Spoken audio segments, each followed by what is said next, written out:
Hi students, നമ്മൾ ഇന്നത്തെ വീഡിയോയിൽ ഡിസ്കസ് ചെയ്യുന്നത് സർക്കിൾസ് എന്ന ചാപ്റ്ററിലെ ഇമ്പോർട്ടൻ്റ് ആയിട്ടുള്ള കൺസെപ്റ്റുകളാണ്. അതിലെ first concept, angle in a semi circle is right angle, that is 90 degree. അതായത് ഒരു അർദ്ധവൃത്തത്തിൽ ഉണ്ടാക്കുന്ന കോൺ മട്ടകോൺ ആയിരിക്കും. Here angle P equal to 90 degree, then the position of the point P is on the circle. Now in this figure, the point P is inside the circle. That is, the measure of angle P is greater than 90 degree. Now look at this figure. Here the position of P is outside the circle. That is, measure of angle P is less than 90 degree. Now look at this figure. In this figure, a chord is divided the circle into two parts. Such parts are called segments. In each segments, many angles are formed. That is, all angles in the same segments are equal. അതായത് ഒരേ വൃത്തഖണ്ഡത്തിലെ കോണുകൾ തുല്യമായിരിക്കും. In the figure we can see that two arcs. Each of these two arcs can be called the alternate arc or complementary arc of the other. If we take the central angles of these two arcs, C and D, then the sum of these two angles is 360 degree. അതായത് ഇതിലെ ഒരു ചാപം മറ്റേ ചാപത്തിൻ്റെ മറുചാപമാണ്. അവയുടെ കേന്ദ്രകോണുകളുടെ അളവുകളുടെ തുക 360 degree ആയിരിക്കും. In the figure, angle AOB is the central angle of arc AB and angle ACB is the angle made this arc on its complement. Then angle AOB equal to 2 into angle ACB. അതായത്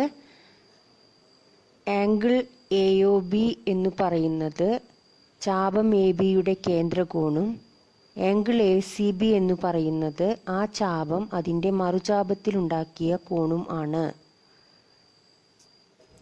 അങ്ങനെയാണെങ്കിൽ കോൺ A O ബിയുടെ അളവ് കോൺ A C ബിയുടെ അളവിൻ്റെ ഇരട്ടിയായിരിക്കും. അല്ലെങ്കിൽ കോൺ A C ബിയുടെ അളവ് എന്ന് പറയുന്നത് കോൺ എ ഒ ബിയുടെ അളവിൻ്റെ പകുതി ആയിരിക്കും. In these three figures, we get the same result. Angle ABC equal to half of angle AOC. In the figure, ABCD is a cyclic quadrilateral. Its four vertices are on the circle. Its opposite angles are supplementary. Angle A plus angle C equal to 180 degree and angle B plus angle D equal to 180 degree. ചിത്രത്തിലെ ചതുർഭുജം A B C D ഒരു ചക്രീയ ചതുർഭുജമാണ്. അതിൻ്റെ എതിർകോണുകൾ അനുപൂരകമാണ്. Angle A plus angle C equal to 180 degree, angle B plus angle D equal to 180 degree. In the first figure, angle B plus angle D less than 180 degree, then the position of D is outside the circle. In the second figure, angle B plus angle D greater than 180 degree, then the position of D is inside the circle. ചിത്രത്തിലെ ചതുർഭുജത്തിൽ വൃത്തത്തിലെ 3 ബിന്ദുക്കളാണ് A B C. വൃത്തത്തിന് അകത്താണ് P എങ്കിൽ angle B plus angle P 180 ഡിഗ്രിയേക്കാൾ കൂടുതലായിരിക്കും. വൃത്തത്തിന് പുറത്താണ് ക്യൂ എങ്കിൽ angle B plus angle Q is less than 180 degree.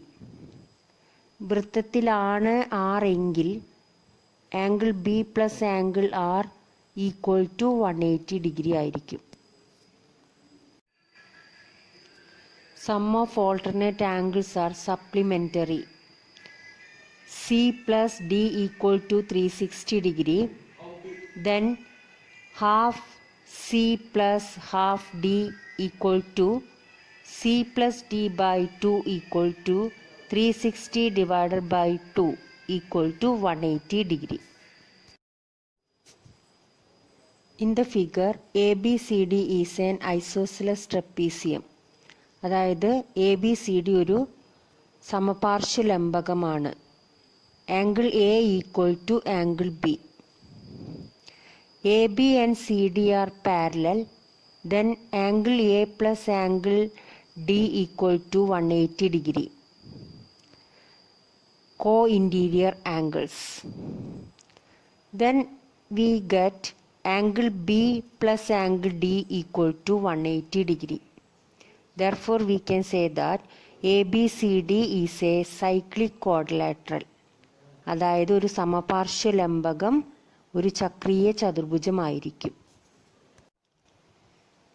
In the figure, AB and CD are two chords intersect at P. Then PA into PB equal to PC into PD. ചിത്രത്തിലെ രണ്ടു ഞാണുകളാണ് A ബിയും C ഡിയും. അവ P എന്ന ബിന്ദുവിൽ കൂട്ടിമുട്ടുന്നു.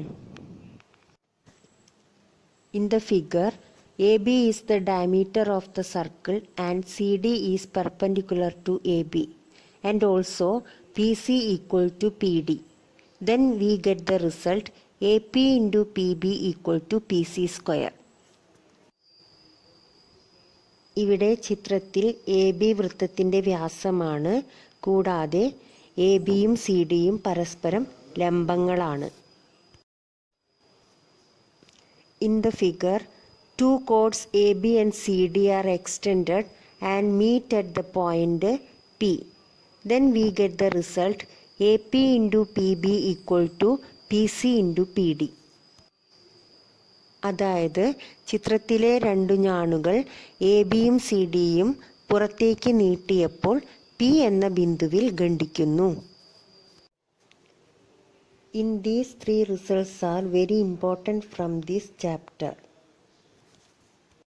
Thank you. Thanks for watching this video.